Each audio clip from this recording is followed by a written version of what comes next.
আমাদের এদেশিদের মধ্যে সব রকমের ষষ্ঠী হয় সন্তানদের শুভকামনার জন্য। তাই জন্য এই মামি কিন্তু আমাদের মাছ মাংস কিছু খাবে না করেই রয়েছে, এত অ্যারেঞ্জমেন্ট করে কিন্তু সেই উপোস করে রয়েছে আর সব জামাইদের কপালে ঠেকিয়ে দিচ্ছে। আর আজকে এই দিনে হচ্ছে মামি খেয়ে চিড়ে দই বা কচুরি, আমাদের কিন্তু ভাত খেতে পারবে না, আমাদের এদেশিদেরই নিয়ম হচ্ছে এটা।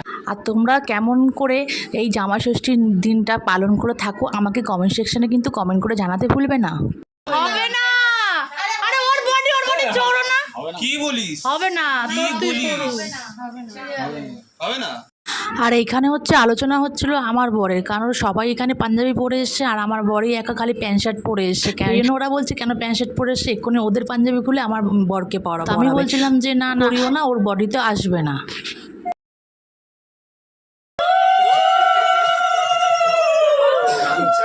জামাইদের কপালে হলুদের ফোঁটা দেওয়ার পরে এবার শুরু হচ্ছে মেয়েদের পালা, সবাইকে দিয়ে দিল।